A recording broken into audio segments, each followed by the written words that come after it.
No centro de Minas Gerais, a quase 300 quilômetros de Belo Horizonte, existe uma cidade chamada Serra da Saudade. Essa é a menor cidade do Brasil, com 833 moradores. Não existe um hotel nesse lugar, nem transporte público. Serra da Saudade fica a quase 1.000 metros de altitude num planalto cercado de pasto e cerrado. A antiga estrada de ferro que cruzava o município foi desativada há décadas. Os trilhos foram arrancados.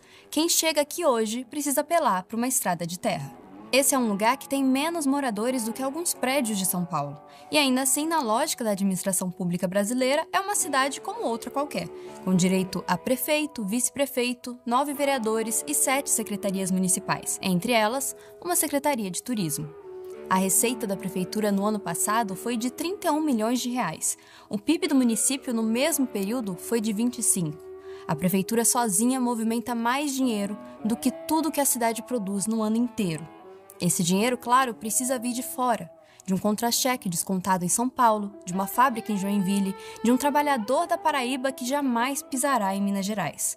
O caminho desse dinheiro passa por Brasília, e entre quem paga e quem deveria receber, há uma engrenagem que ninguém vê. Essa não é uma história sobre Serra da Saudade, é uma história sobre o Brasil.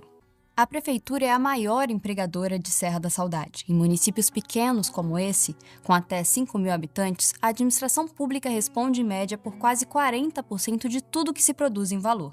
A prefeitura de Serra da Saudade está sob controle da mesma família há 25 anos.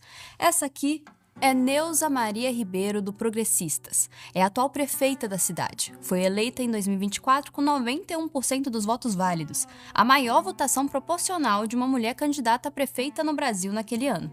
Esse é o terceiro mandato de Neuza. Ela também venceu em 2008 e 2012. Neuza é ex-mulher de Alaor José Machado, também do Progressistas. Alaor foi prefeito de Serra da Saudade 5 vezes, nos anos 90, depois 2 vezes consecutivas no início dos anos 2000, e mais 2 vezes consecutivas entre 2017 e 2024. Desde o ano 2000, Alaor e Neuza se revezam no comando da prefeitura. Cumprem mandato, esperam o seguinte e voltam ao cargo. Os dois sozinhos administraram Serra da Saudade por quase um quarto de século. O prefeito tem o maior salário da folha de pagamento da prefeitura. O segundo maior salário hoje pertence ao controlador-geral do município, cargo responsável, em tese, por fiscalizar a prefeita. O controlador-geral de Serra da Saudade é um homem chamado Marcelo Ribeiro Machado. Ele está no cargo há 20 anos. Marcelo é filho de Neuza e Alaor. Serra da Saudade não é uma exceção. Vou dar outro exemplo. Essa aqui é Borá, no oeste do estado de São Paulo. 932 pessoas vivem nesse lugar. Não há sequer um semáforo aqui, mas a prefeitura tem 54 servidores diretos. Cerca de 200 moradores trabalham numa usina que fica em Paraguaçu Paulista, a 18 quilômetros de Borá. Mas tirando isso, a prefeitura é a maior empregadora da cidade. Essa também é a história de Engenho Velho, no noroeste do Rio Grande do Sul.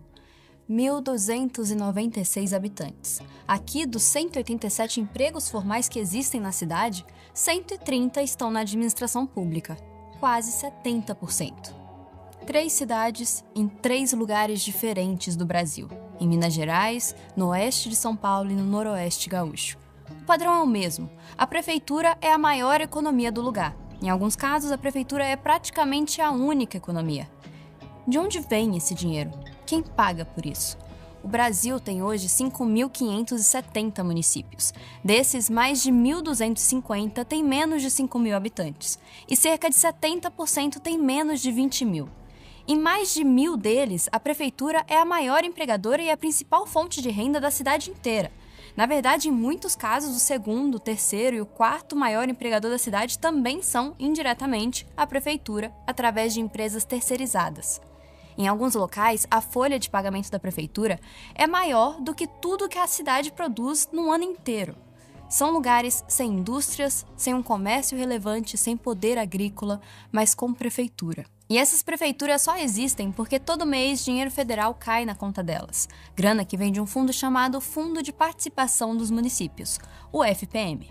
Em tese, essa grana serve para pagar saúde, educação, saneamento, e em muitas cidades uma parte dela é gasta dessa maneira. Mas num número razoável de municípios brasileiros, esse dinheiro é todo consumido para pagar a estrutura da cidade. Vereador, secretário, servidor. Numa parte dos municípios brasileiros, o FPM responde por mais de metade da receita corrente. Quem define quem ganha o quê? A gente vai ter que voltar no tempo para entender. Em 1981, no final do regime militar, o presidente João Figueiredo assinou esse decreto-lei. Decreto-Lei 1881, de 27 de agosto de 1981. Tem uma tabela aqui. Cada cidade do Brasil entra em uma dessas faixas, conforme o tamanho da sua população. E cada faixa tem um número, chamado coeficiente. Quanto maior o coeficiente, mais dinheiro a prefeitura recebe. Cidade com até 10.188 habitantes, coeficiente 0,6, o mínimo. Cidade entre 10.189 e 13.584, coeficiente 0,8. Cidade entre 13.585 e 16.980, coeficiente 1 inteiro. E vai subindo faixa por faixa até o máximo de 4 inteiros, para cidades com mais de 156 mil habitantes. Na prática, uma cidade com 10 mil habitantes ganha a mesma coisa que uma cidade com 5 mil. O que significa que, se a gente considerar o custo por habitante, a cidade com 5 mil moradores recebe o dobro de dinheiro público da cidade de 10 mil. Não faz nenhum sentido.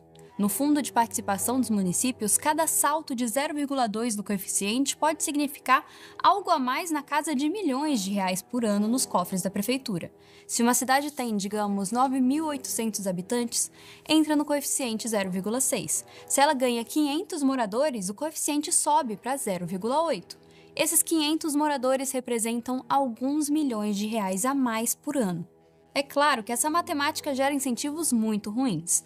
Em 2013, um economista do IPEA chamado Leonardo Monastério fez um exercício para entender essa equação. Ele pegou 3.565 municípios com população abaixo de 61 mil habitantes e acompanhou a divulgação dos seus números oficiais. Se as cidades crescessem ou encolhessem por motivos normais, gente nascendo, gente morrendo, gente migrando, o gráfico deveria mostrar uma curva relativamente suave. E o que ele encontrou? Picos, exatamente abaixo do número das faixas do Fundo de Participação dos Municípios. Logo abaixo de 10.188 habitantes, o corte da primeira faixa, um pico. Logo abaixo de 13.584, o corte da segunda, outro pico. Logo abaixo de 16.980, o corte da terceira, mais um. As cidades brasileiras estavam parando de crescer. Mas não em qualquer número, em números bem específicos, no número exato em que crescer a população custaria milhões. O Monastério identificou no censo de 2010 192 municípios brasileiros mal classificados, cidades cuja população oficial não bate com o que seria a distribuição natural.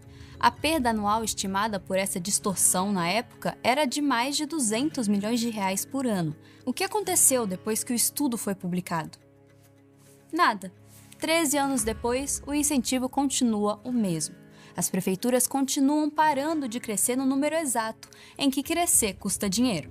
E quando a população da cidade diminui? Aí o negócio fica ainda pior. Quando o censo do IBGE mostra que uma cidade encolheu, ela deveria perder coeficiente do FPM, receber menos dinheiro. É a lógica da tabela. Mas o Congresso Nacional descobriu na prática que, se uma cidade perde dinheiro, ela vira problema político. Quando o IBGE faz o censo, ele divulga primeiro os números preliminares. Depois, abre um prazo para revisão. E aí, os telefones das salas do IBGE começam a tocar. De tudo que é lugar do país, os prefeitos exigem recontagem. Mandam advogado, ameaçam. No último censo de 2022, mais de 2.000 cidades brasileiras encolheram em comparação com o censo anterior. Sem regra de transição, 863 municípios perderiam coeficiente do FPM. Só que no mesmo dia que o censo saiu, o presidente Lula sancionou a Lei Complementar 198, que evitou a queda imediata e criou uma transição de 10 anos. E é fácil apontar o dedo só para o Lula, mas a lei foi de autoria de Efraim Filho, do União Brasil da Paraíba. Quem relatou o projeto no Senado foi Rogério Marinho, do PL, do Rio Grande do Norte, da oposição. A votação no Senado foi de 67-0, unanimidade. PT, PL, União, MDB, todo mundo votou da mesma maneira, esquerda e direita. Ninguém quer problema com cidade pequena.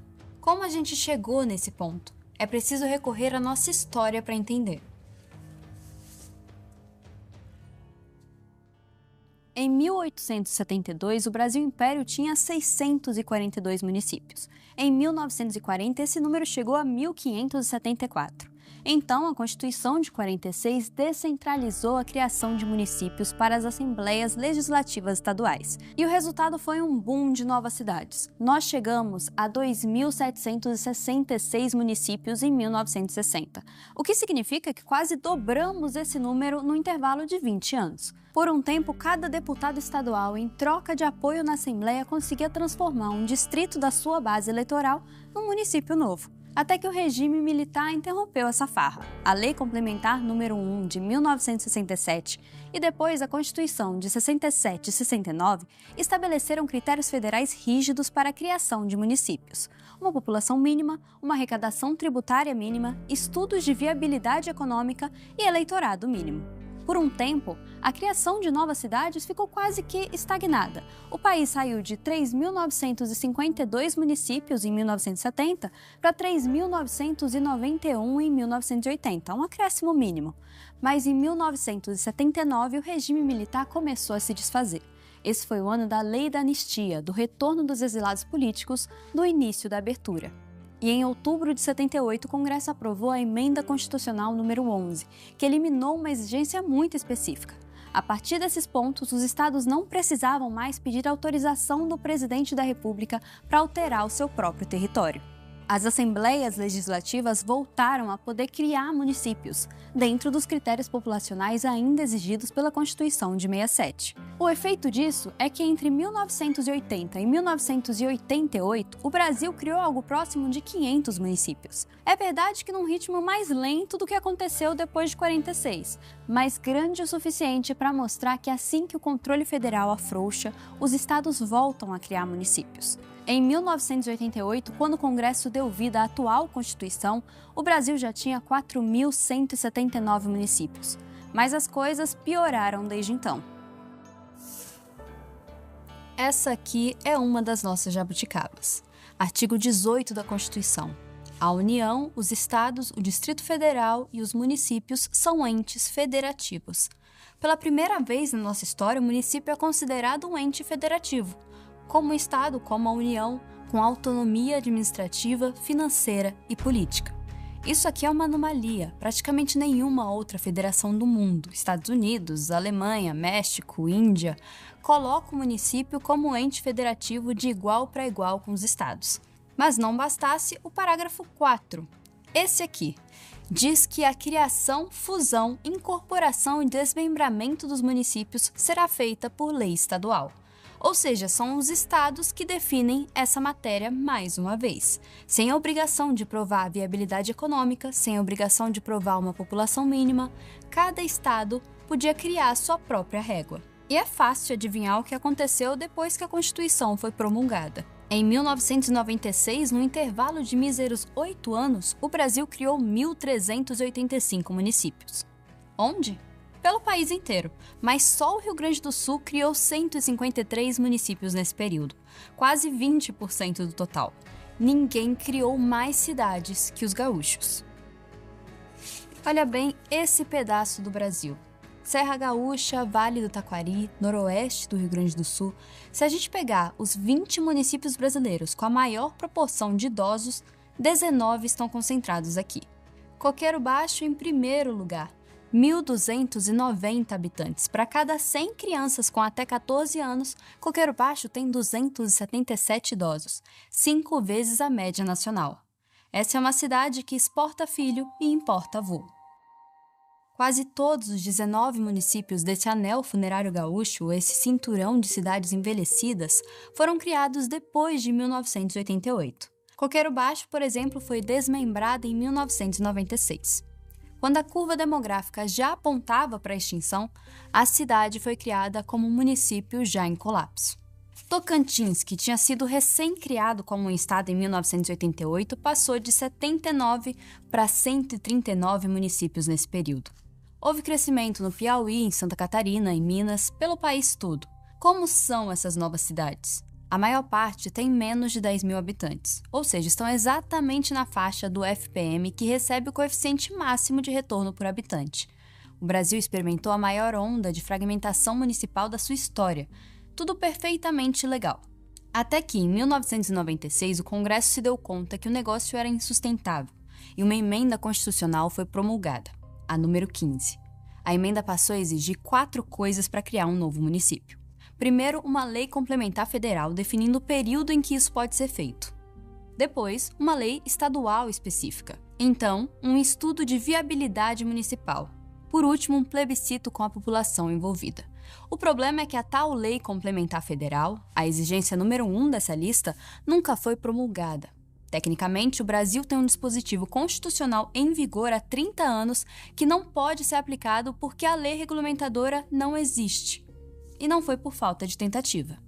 Projeto de Lei Complementar 416, do senador Mozarildo Cavalcante, aprovado nas 2 casas do Congresso, vetado pelo presidente Dilma Rousseff em 2013. Justificativa do veto: o projeto, ao invés de conter a fragmentação, abriria uma nova janela para a criação de mais municípios.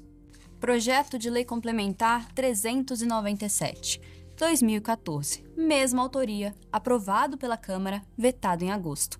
Mesma justificativa. Projeto de Lei Complementar 137, 2015, do senador Flecha Ribeiro, aprovado em comissão, pronto para o plenário desde 2017. Nunca votado. Caducou. Em abril desse ano, finalmente, depois de 30 anos, veio uma lei complementar, a Lei Complementar 230, de 15 de abril de 2026. O problema é que ela só regulamenta uma coisa, o desmembramento parcial, que é quando uma cidade transfere um pedaço do seu território para a cidade vizinha. Fusão integral, incorporação total, ou seja, juntar 2 cidades numa só, continua sem um rito legal. Não dá para fazer. A lei que deveria permitir isso simplesmente não existe. A verdade é que os incentivos para a fusão dos municípios são baixíssimos. Olha o mapa. Essas aqui são União da Serra e Itapuca, no Rio Grande do Sul. Cidades vizinhas. A divisa entre elas é o Rio Pulador, que despenca numa cachoeira bem no limite dos 2 municípios. União da Serra tem 1.170 habitantes, Itapuca, 1.937. Se essas 2 cidades virassem uma só, o novo município teria pouco mais de 3 mil habitantes, ou seja, ainda estaria na faixa de menos de 10 mil habitantes do FPM. Coeficiente 0,6, o mesmo coeficiente que cada uma recebe hoje separadamente. Cidades pequenas, quando se fundem, perdem dinheiro do Fundo de Participação dos Municípios, porque o FPM é por município, não por habitante. 2 cidades pequenas separadas recebem mais do que uma cidade pequena unida. Esse é o primeiro motivo porque ninguém quer uma fusão, porque a regra do dinheiro federal pune esse movimento. O contrário também é verdade. Imagine um município com 20 mil habitantes. Coeficiente do FPM 1,2. Se um distrito desse município, com 6 mil habitantes, se emancipa, o que acontece? O município mãe fica com 14 mil habitantes. E cai para a faixa de coeficiente 1. O novo município com 6 mil entra no piso de coeficiente 0,6. A soma dos dois dá 1,6. Antes da emancipação, a cidade tinha 1,2. A região dividida passou a deter na soma um coeficiente 33% maior, sem que tenha produzido um único habitante, R$1 a mais de arrecadação ou 1 quilômetro de estrada. Para piorar, quando 2 cidades muito pequenas se fundem, nós estamos falando de um prefeito a menos, um vice-prefeito a menos, de 9 a 12 vereadores a menos, de 5 a 8 secretários municipais a menos, entre 30 a 60 cargos comissionados a menos, um contador externo a menos, um contrato de sistema de gestão a menos, um escritório de advocacia a menos. Cada vaga a menos atinge uma pessoa que hoje está empregada, com nome, com família, com o telefone de um deputado federal influente. Num país em que a Constituição exige plebiscito para qualquer fusão municipal, essas pessoas têm voz e por isso tem como impedir esse movimento. Qual é o custo de tanto município pequeno? É difícil medir, mas vamos tentar encontrar algum contexto. O Brasil tem 7,6 milhões de pessoas ocupadas na administração municipal das 5.570 prefeituras do país. para colocar em perspectiva, a União tem 1,3 milhão de servidores. Os estados somados têm 3,6. Ou seja, municípios têm mais servidores que a soma do governo federal e de todos os estados brasileiros. Quase 60% de todos os vínculos públicos do país estão nos municípios. E o custo? A folha pública municipal consome algo perto de 4% do PIB do Brasil todos os anos. Essa é uma estimativa do IPEA. São centenas de bilhões de reais por ano só com as folhas das prefeituras. E uma parte significativa disso é gasto em municípios que não entregam nada além da própria estrutura. Em parte importante desses lugares, o Fundo de Participação dos Municípios responde por mais da metade da receita corrente. E o FPM é só uma transferência. Quando você soma todas as transferências constitucionais, FPM, cota-parte do ICMS, cota-parte do IPVA, Fundeb, os repasses do SUS, as transferências do Fundo Nacional de Assistência Social, descobre que 80% dos municípios brasileiros são dependentes dessas transferências em mais de 3/4 das suas receitas totais. Mais de 4 em cada 5 municípios brasileiros são, do ponto de vista fiscal, organismos que operam como unidades de gasto sustentadas pela União, sem autossuficiência econômica, sem condições de prestar os serviços que a Constituição atribui a eles, como saúde básica, educação infantil e fundamental e saneamento. Isso acontece porque uma imensa parcela do dinheiro que chega nessas cidades é consumida antes pela própria estrutura administrativa da cidade. E de onde vem esse dinheiro? Grande parte vem do Imposto de Renda e do Imposto sobre Produtos Industrializados, o IPI. Esses são os dois tributos que sustentam o Fundo de Participação dos Municípios. O FPM foi criado em 1965, durante a reforma tributária do regime militar. Naquele momento, o objetivo era redistributivo. A lógica era: o Sudeste concentra a renda formal e o parque industrial do país. Portanto, é no Sudeste que se arrecada a maior parte do imposto de renda. Uma cidade do sertão paraibano ou da zona da mata de Pernambuco não tem uma base econômica para sustentar um posto de saúde, uma creche ou uma rede de esgoto. Sem a transferência da União, essas cidades simplesmente não funcionariam. O problema é que quando você acompanha o trajeto do dinheiro pago por um trabalhador de São Paulo até a conta da prefeitura de uma cidade de 1.800 habitantes no sertão da Paraíba, descobre que a maior parte desse dinheiro não vira posto de saúde, creche ou rede de esgoto. Vira folha de pagamento da própria máquina administrativa que toca o município. O trabalhador do Rio, de Belo Horizonte, de Salvador, paga. O morador pobre da cidade pequena, em tese, deveria receber. Mas entre um e o outro, existe uma engrenagem política que captura a transferência antes dela chegar ao destino. E essa é só a metade do problema. A gente ainda precisa olhar para quem paga essa conta. Porque o trabalhador de São Paulo não é necessariamente um sujeito que tem dinheiro, privilegiado pelo poder público. Numa cidade como São Paulo, ele pode perfeitamente ser alguém que sai de casa às 5h30 da manhã, da periferia da cidade, que pega um ônibus até a estação de trem, pega o trem lotado, em pé, por 1h30, chega no trabalho às 8, trabalha o dia inteiro no balcão, volta no mesmo trem à noite e chega em casa às 10. A casa dele fica num bairro que não tem rede de esgoto. O esgoto escorre para uma vala e quando chove demais, a vala transborda e entra no quintal. O posto de saúde do bairro abre 3 dias por semana. Quando o filho tem febre, a fila do postinho demora 8 horas. Todos esses são problemas muito comuns nas cidades grandes, que custam caro para resolver, porque cidade grande tem escala. Construir uma rede de esgoto em São Paulo custa bilhões. Manter 1.000 escolas funcionando com merenda, com material, com professor, custa uma fortuna. E é aí que mora o problema. A fórmula do FPM é regressiva em relação ao tamanho do município. Um habitante de São Paulo recebe uma fração do que recebe um habitante de uma cidade de 1.000 pessoas no interior. A cidade grande, que arrecada grande parte do imposto que sustenta o FPM, é pouco atendida pelo dinheiro que ela mesma ajuda a gerar. Esse desenho foi pensado assim em 1965, com a ideia de que os municípios pequenos precisam de transferências maiores para sobreviver. O problema é que em 1965, o Brasil ainda era, em grande parte, um país rural.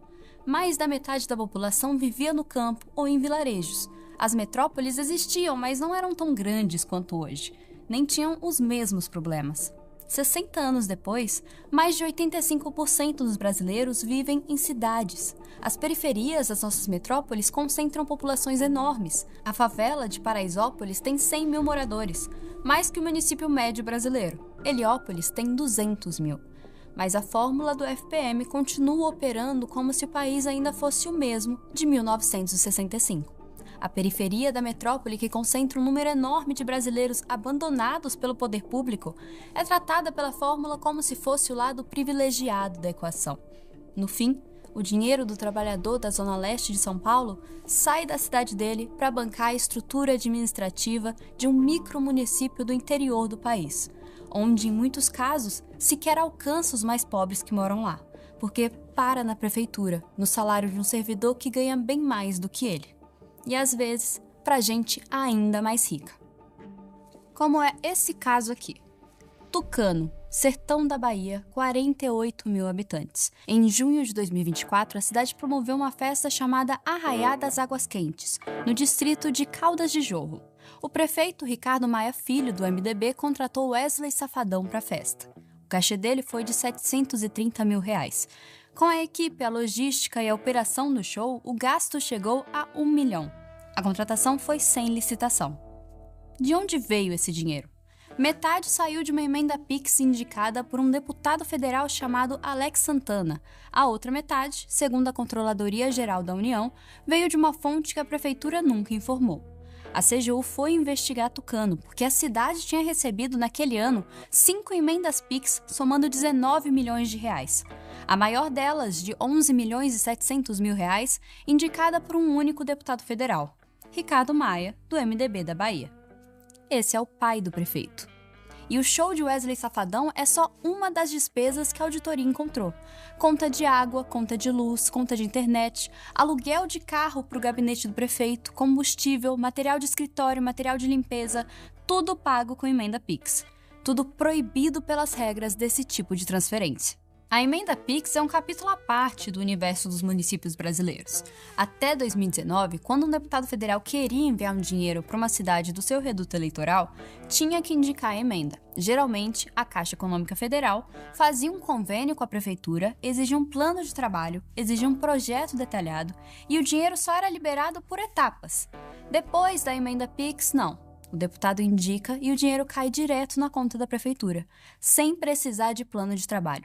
A prefeitura usa a grana como quiser, com uma única exigência: aplicar 70% do dinheiro em despesas de capital, como obras. Em 2024, foram empenhados 6 bilhões e 900 milhões de reais em emendas Pix para os municípios brasileiros. 25% desse dinheiro, 1 bilhão e 700 milhões de reais, foram destinados para cidades com até 10 mil habitantes. Só na pequena São João da Baliza, de Roraima, com 8 mil habitantes, foram despejados 13 milhões e 400 mil reais em emendas Pix num único ano. Mais do que 8 capitais brasileiras receberam somadas no mesmo ano. Por que a emenda Pix prefere as cidades pequenas? Por muitos motivos. A primeira razão é a mais fácil de entender. Imagina o cenário. Um deputado federal manda 10 milhões de reais para a Prefeitura de São Paulo. Só que o orçamento da Prefeitura de São Paulo é próximo de 100 bilhões de reais por ano. Convenhamos, esses 10 milhões não fazem muita diferença na propaganda eleitoral. Agora pega a pequena São João da Baliza, em Roraima, com 8 mil habitantes. Orçamento anual em torno de 70 milhões de reais. Cai uma emenda Pix de 13 milhões, isso é quase 20% do orçamento da cidade. E numa cidade assim, 13 milhões podem virar coisas que todo mundo vê. Asfalto nas 3 ruas principais, quadra coberta no colégio municipal, 2 ambulâncias novas, reforma do posto de saúde, ginásio poliesportivo, iluminação da praça central, show do Wesley Safadão.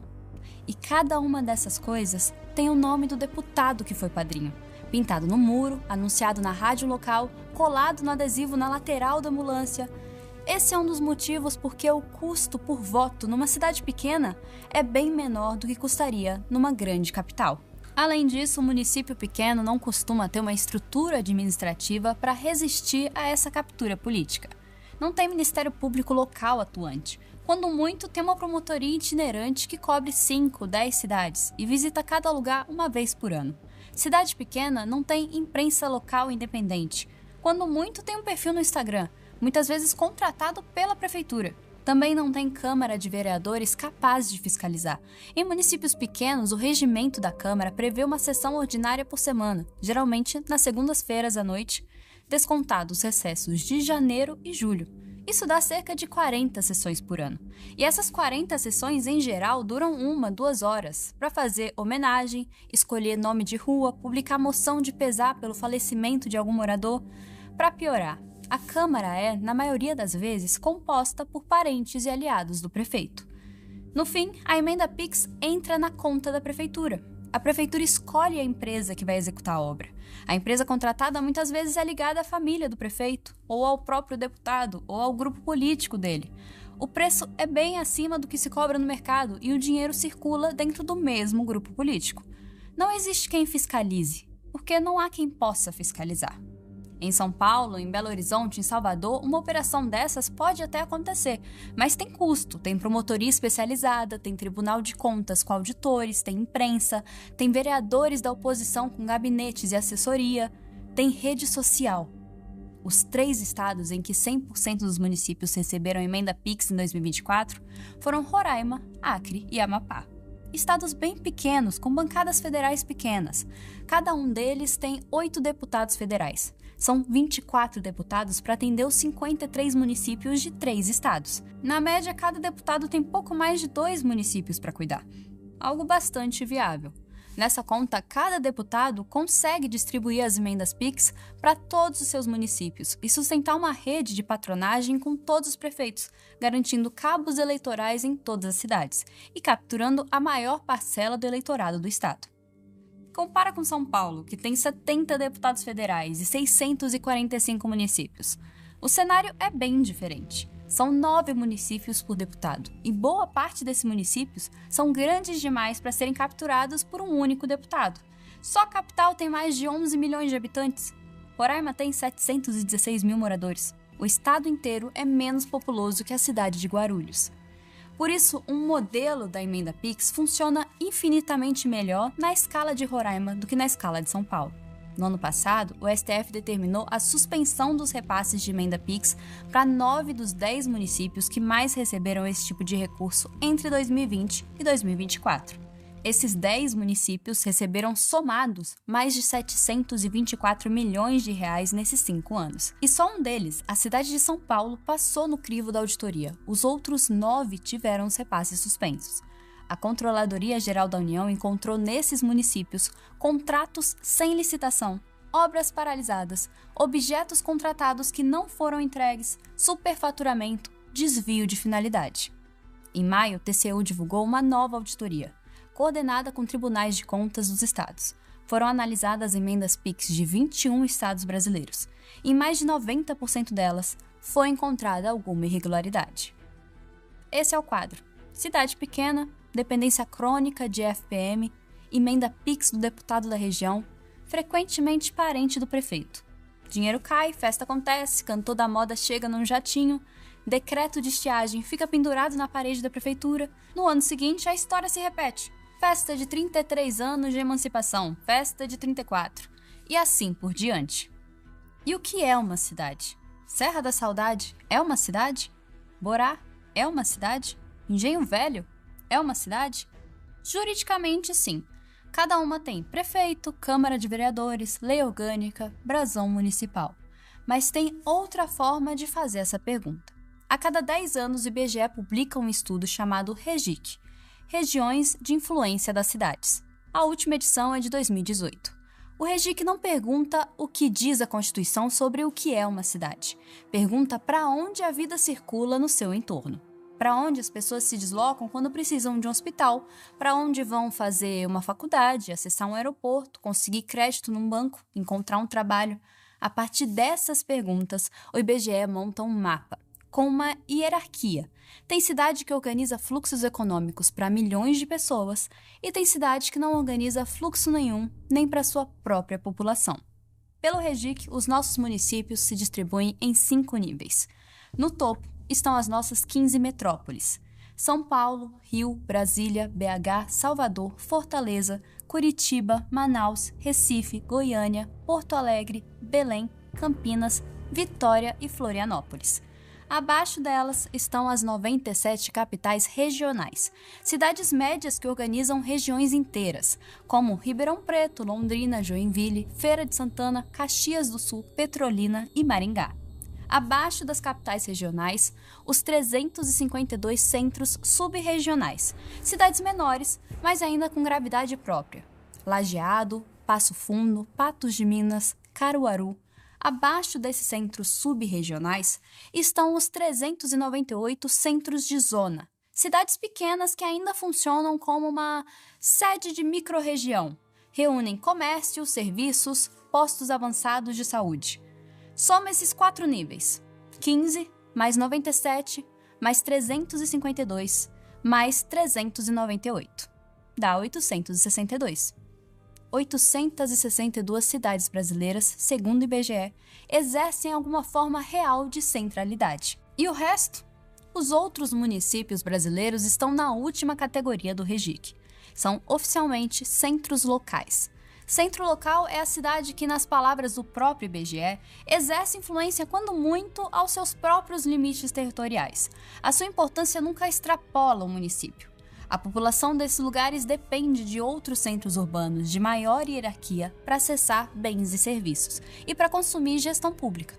Quando o morador de um centro local tem um infarto, ele vai para outra cidade. Quando quer fazer faculdade, ele vai para outra cidade. Quando o filho precisa de ortodontia, vai para outra cidade. Quando a esposa precisa de uma ressonância, vai para outra cidade. Quando o pai precisa registrar uma escritura, vai para outra cidade. A vida do morador do centro local acontece em outra cidade. E essa outra cidade fica 30, 50, às vezes 80 quilômetros de distância. É o caso dessa cidade aqui, Anhanguera, em Goiás, 924 habitantes. Esse é um centro local, o menor município de Goiás. Quando um morador de Anhanguera precisa de hospital, ele vai para onde? Vai para Catalão. Catalão fica a 35 quilômetros de Anhanguera. É a cidade real do Sudeste goiano. Tem 114 mil habitantes, tem universidade, hospital geral, fábrica da Mitsubishi, aeroporto. Catalão é uma cidade no sentido funcional do termo. Anhanguera é uma sede administrativa de um território que orbita Catalão. Brejo dos Santos, na Paraíba. 5.742 habitantes. Outro centro local. Quando o morador de Brejo dos Santos tem um problema sério de saúde, vai para onde? Vai para Catolé do Rocha. Catolé do Rocha fica a 8 quilômetros, tem 30 mil habitantes. Parece pouco, mas é lá que fica o Hospital Regional Dr. Américo Maia de Vasconcelos. Cada cirurgia que um morador de Brejo dos Santos faz em Catolé. Cada parto, em Catolé. Cada exame de média complexidade, em Catolé. Brejo dos Santos é uma sede administrativa de um território que orbita Catolé do Rocha. Mesma coisa aqui. Santiago do Sul, em Santa Catarina. 1.651 habitantes. Emancipado em 94, no auge da fragmentação pós-Constituição de 88. Quando o morador de Santiago do Sul precisa de hospital, faculdade, agência bancária, comércio diversificado, vai para onde? Vai para Chapecó. Chapecó fica a 69 quilômetros. É o centro funcional do oeste catarinense. Tem mais de 250 mil habitantes. Tem universidade pública, tem hospital regional, tem aeroporto. Chapecó é uma cidade no sentido funcional do termo. Santiago do Sul é uma sede administrativa de um território que orbita Chapecó. São mais de 4 mil lugares assim no Brasil, que não organizam fluxo nenhum, que não atraem ninguém de fora, que a vida econômica acontece em outra cidade. E como os outros países lidam com isso? De uma forma bem diferente da nossa. Em 2007, a Dinamarca fez o que o Brasil não consegue fazer. A reforma se chamou Strukturreform. O país tinha 271 municípios. Esse número caiu para 98 em pouco tempo. Houve uma redução de quase 70%. Como isso foi feito? Para ser um município, é preciso ter pelo menos 20 mil habitantes. Quem tem menos que isso tem que promover uma fusão com um vizinho. Os servidores não foram demitidos, foram transferidos. As dívidas foram absolvidas. Os contratos foram refeitos. Metade dos políticos locais foram eliminados. Tudo isso em 18 meses. Já o Japão fez a Lei das Fusões Municipais Especiais em 1999. Quase a metade dos municípios japoneses foram eliminados em 11 anos. A Suécia passou por isso em duas ondas. Entre os anos 50 e 70, 2.498 municípios viraram 290. Em todos esses países, a fusão virou política pública. O governo central deu o desenho, o incentivo e, em alguns casos, a obrigação. Os servidores foram preservados, as comunidades foram preservadas. O que sumiu foi a máquina política local. O prefeito, a Câmara, os comissionados. Não as escolas, os postos de saúde ou os bairros. E o que impede a gente de fazer isso? Organizações como a que esse sujeito preside. Esse é Paulo Roberto Ziolkowski, o homem mais poderoso do municipalismo brasileiro nas últimas 3 décadas. Advogado, 80 anos, gaúcho. Em 1993, Paulo foi eleito prefeito de uma cidade chamada Mariana Pimentel, no Rio Grande do Sul, com um pouco mais de 3.000 habitantes. Mariana Pimentel foi emancipada em 92. Ziolkowski foi o primeiro prefeito da cidade. Foi prefeito por 2 vezes. Depois, ele assumiu a presidência da FAMURS, a Federação dos Municípios do Rio Grande do Sul, e em 97 passou a presidir a Confederação Nacional de Municípios, a CNM. Comandou a entidade por 21 anos seguidos. Saiu em 2018, voltou em 2021. Acumula mais de 2 décadas no comando do municipalismo brasileiro. A CNM é a entidade que representa em Brasília os 5.570 municípios do país. Hoje é uma das mais poderosas entidades de pressão política do Brasil, mais influente do que muita federação de indústria, mais bem articulada do que muito sindicato patronal. E ela existe para uma coisa: garantir que o arranjo municipal brasileiro continue do jeito que está. Cada prefeitura paga uma contribuição mensal à CNM. Quase todas as 5.570 prefeituras do Brasil são filiadas à Confederação. Isso dá à CNM orçamento próprio, sede própria em Brasília, equipe técnica permanente, assessoria jurídica especializada, departamento de comunicação e lobistas profissionais circulando pelos corredores do Congresso o ano inteiro. O grupo tem razão quando diz que muitos municípios recebem obrigações de mais e dinheiro de menos. O problema é que, na prática, o municipalismo brasileiro não se limita a pedir melhor financiamento para oferecer bons serviços públicos. Ele também defende a preservação de uma estrutura municipal inviável, fragmentada e politicamente caríssima. Mas a CNM não trabalha sozinha em Brasília. No Congresso Nacional existe uma coisa chamada Frente Parlamentar Mista Municipalista, uma das maiores frentes parlamentares do país. Segundo a própria CNM, reúne mais de 300 deputados federais, mais da metade da Câmara, coordenada por deputados que vêm, eles próprios, de cidades pequenas. Por exemplo, hoje o coordenador é o deputado federal Benes Leocádio, do União Brasil do Rio Grande do Norte. Foi prefeito de Lages, no Sertão Potiguar, por 5 mandatos. Lages tem pouco mais de 10.000 habitantes. A Frente Parlamentar trabalha em sintonia direta com a CNM. Quando o lobby da CNM quer aprovar alguma coisa no Congresso, a Frente Parlamentar é um instrumento. Mas mesmo a CNM e a Frente Parlamentar Municipalista juntas não conseguiriam garantir esse sistema sozinhas, porque o lobby de Brasília depende de uma engrenagem que funciona fora de Brasília. Em cada estado brasileiro existe pelo menos uma federação de municípios. UPB na Bahia, AGM em Goiás, AMP no Paraná, FAMURS no Rio Grande do Sul, FAMUP na Paraíba, FECAM em Santa Catarina, AMM em Minas Gerais. E em cada estado existe uma frente parlamentar municipalista própria, que reúne deputados estaduais. Essa é uma rede que vai de controlador-geral, filho da prefeita, de Serra da Saudade até o gabinete do líder do governo no Senado. Imagine que cada prefeito de cidade pequena controle em média 2 a 3 cabos eleitorais por bairro do município. Cada cabo eleitoral mobiliza 20, 30 votos da família e das pessoas mais próximas.